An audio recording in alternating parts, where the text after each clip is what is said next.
Siddapura gate ಸರ್ಕಲ್ನಲ್ಲಿ ಸೋಮವಾರ ಬೆಳಗ್ಗೆಯಿಂದಲೇ ಅಹೋರಾತ್ರಿ ಉಪವಾಸ ಸತ್ಯಾಗ್ರಹ ಹಮ್ಮಿಕೊಳ್ಳಲಾಗಿದೆ. ನಮಗೆ ನ್ಯಾಯ ಸಿಗುವವರೆಗೂ ಈ ಹೋರಾಟ ನಿಲ್ಲಿಸುವುದಿಲ್ಲ ಎಂದು ಸೇನೆಯ ಸಂಸ್ಥಾಪಕ ರಾಜ್ಯಾಧ್ಯಕ್ಷರಾದ ಡಾಕ್ಟರ್ ಎಸ್ ರಾಘವೇಂದ್ರ ಗೌಡ್ರು ಮಾಧ್ಯಮಗಳೊಂದಿಗೆ ತಮ್ಮ ಆಕ್ರೋಶ ವ್ಯಕ್ತಪಡಿಸಿದರು. ಅರಕಲಗೂಡು ತಾಲೂಕಿನ ರಾಮನಾಥಪುರ ಹೋಬಳಿ ಹಾಗೂ ಕೋಣನೂರು ಹೋಬಳಿಯಲ್ಲಿ ಕೆಸಿಎಫ್-3 ಕರ್ನಾಟಕ ರಾಜ್ಯ ಹೆದ್ದಾರಿ ಅಭಿವೃದ್ಧಿ ಯೋಜನೆ ಲೋಕೋಪಯೋಗಿ ಇಲಾಖೆಯಿಂದ ಮಾಗಡಿಯಿಂದ ಸೋಮವಾರಪೇಟೆ ರಸ್ತೆ ಅಗಲೀಕರಣ ಏನ್ ಮಾಡ್ತಿದ್ದಾರೆ.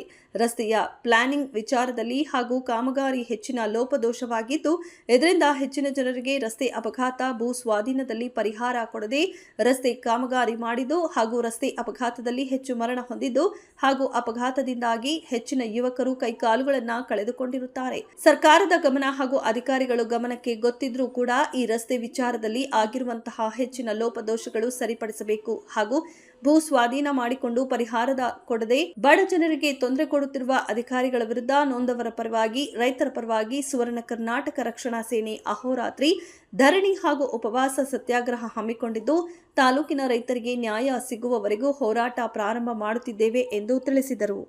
ಏನು ಈ ಒಂದು ಪ್ರತಿಭಟನೆ ಹಮ್ಮಿಕೊಂಡಿದ್ದೀವಿ ಅಂದರೆ, ಸುಮಾರು 2 ವರ್ಷದಿಂದ ಸತತವಾಗಿ ಏನು ಕೆಸಿಎಫ್ ಅಧಿಕಾರಿಗಳು ಮಾಗಡಿಯಿಂದ ಸೋಮವಾರಪೇಟೆವರೆಗೂ ರಸ್ತೆ ಅಭಿವೃದ್ಧಿ ಮಾಡ್ತೀನಿ ಅಂತೇಳಿ ರೈತರ ಭೂಮಿ ತಗೊಂಡು ಸರಿಯಾಗಿ ಪರಿಹಾರ ಕೊಟ್ಟಿಲ್ಲ. ಮತ್ತು ರಸ್ತೆ ಕೆಲಸ ಈಗಾಗಲೇ 2 ವರ್ಷ ಹಿಂದೆನೇ ಆಗೋಗ್ಬೇಕಿತ್ತು. 7 ವರ್ಷ ಅವಧಿ ಮೇಂಟೆನೆನ್ಸ್ ಇರುತ್ತೆ. 2 ವರ್ಷ ಹಿಂದೆನೇ ಈ ಒಂದು ಕಾಮಗಾರಿ ಸಂಪೂರ್ಣ ಆಗಬೇಕಿತ್ತು, ಆದರೆ ಆಗಿಲ್ಲ.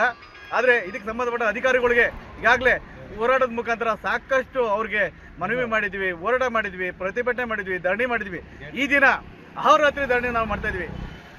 ವಿಷಯ ಯಾಕಪ್ಪ ಅಂದರೆ, ಇವರು ಕೆಸಿಎಫ್ ಅಧಿಕಾರಿಗಳು ಏನು ಉಡಾಪೆ ಉತ್ತರಗಳು ಕೊಡ್ತಾ ಇದ್ದಾರೆ, ಏನು ಅವರು ಅವರ ಒಂದು ರಸ್ತೆಯ ಪ್ಲಾನಿಂಗ್ನಲ್ಲಿ ಹೆಚ್ಚಿನ ಲೋಪದೋಷಗಳಿಂದ ಈಗಾಗಲೇ ಸಾಕಷ್ಟು ಅಪಘಾತಗಳಾಗಿ ಮರಣ ಹೊಂದಿದ್ದಾರೆ. ಇವತ್ತು ಮರಣ ಹೊಂದಿ ಜನರು ಇವತ್ತು ಅವರ ಒಂದು ಕುಟುಂಬ ಬೀದಿಗೆ ಬಂದಿದೆ. ಹೀಗಾಗಿ ಇವರು ಎಷ್ಟು ಹೇಳಿದ್ರು ಇವರು ನಮ್ಮ ಈ ಒಂದು ಭಾಗದಲ್ಲಿ ರಸ್ತೆ ಸರಿಯಾಗಿ ಸಂಪೂರ್ಣ ಕಾಮಗಾರಿ ಮಾಡದೇನೆ ಸಾಕಷ್ಟು ಅನ್ಯಾಯ ಆಗಿರೋದ್ರಿಂದ ಮತ್ತು ಅಪಘಾತ ಆಗಿರುವಂಥ ಕುಟುಂಬಗಳು ಇವತ್ತು ಯಾರು ಬಂದು ನೋಡಿಲ್ಲ.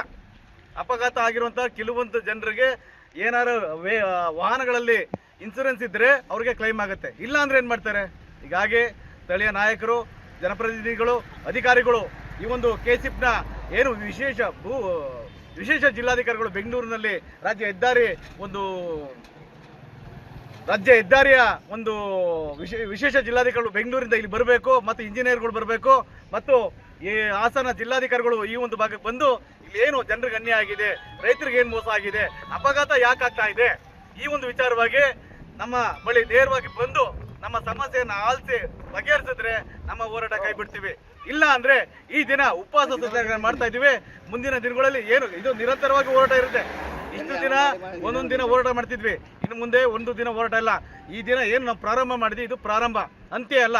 ಎಲ್ಲ ಇದಕ್ಕೆ ಸಂಬಂಧಪಟ್ಟ ಅಧಿಕಾರಿಗಳು ಬರೋವರೆಗೂ ನಮ್ಮ ಒಂದು ಹೋರಾಟ ನಿರಂತರವಾಗಿರ್ತದೆ.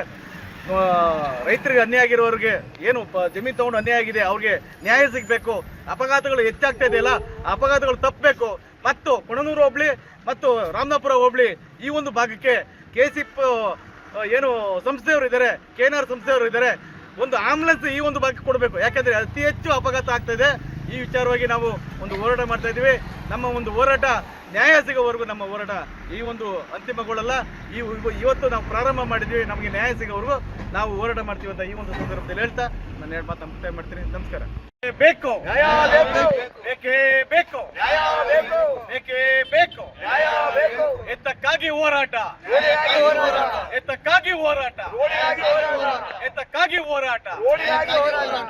ಇವತ್ತು ಈ ಒಂದು ಭಾಗದಲ್ಲಿ ನಮ್ಮ ಸಿದ್ದಾಪುರ ಗೇಟ್ ಏನಿದೆ ಆ ಭಾಗದಲ್ಲಿ ಒಂದು ರಸ್ತೆಯ ವಿಚಾರದಲ್ಲಿ ಮತ್ತು ಸಾರ್ವಜನಿಕರ ಒಬ್ಬ ರೈತರ ಹಿತಾಸಕ್ತಿ ಮೇರೆಗೆ ನಾವು ಇವತ್ತಿನ ಹೋರಾಟವನ್ನು ಹಮ್ಮಿಕೊಂಡಿದ್ದೀವಿ.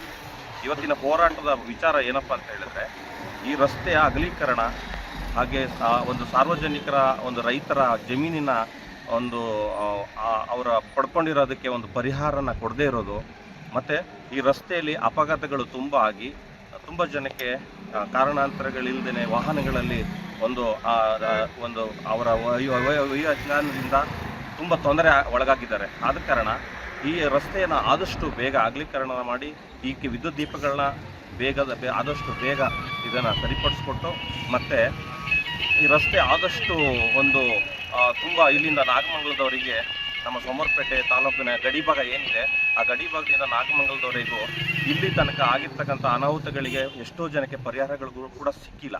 ಇದನ್ನೆಲ್ಲ ಸಮಂಜಸವಾಗಿ ಜನಗಳನ್ನ ಒಂದು ಪರಿಗಣನೆಗೆ ತಗೊಂಡು ಇಲ್ಲಿ ಬಂದು ಸ್ಥಳಕ್ಕೆ ಪರಿಶೀಲನೆ ಮಾಡಿ ನಮ್ಮ ತಾಲೂಕಿನ ದಂಡಾಧಿಕಾರಿಗಳಾಗಿರ್ಬೋದು, ಜಿಲ್ಲಾಧಿಕಾರಿಗಳಾಗಿರ್ಬೋದು, ಅಥವಾ ಈ ರಸ್ತೆಗೆ ಸಂಬಂಧಪಟ್ಟ ಯಾವುದೇ ಒಬ್ಬ ಅಧಿಕಾರಿಗಳು ಇಲ್ಲಿಗೆ ಬಂದು ಇದನ್ನು ಪರಿಶೀಲನೆ ಮಾಡ್ತಾ ಇಲ್ಲ, ಇದಕ್ಕೆ ಪರಿಹಾರಗಳನ್ನ ಕೊಡ್ತಾ ಇಲ್ಲ, ಮತ್ತು ರೈತರುಗಳಿಗೆ ಯಾವುದೇ ಒಂದು ಸಹಕಾರಗಳನ್ನ ನೀಡ್ತಾ ಇಲ್ಲ.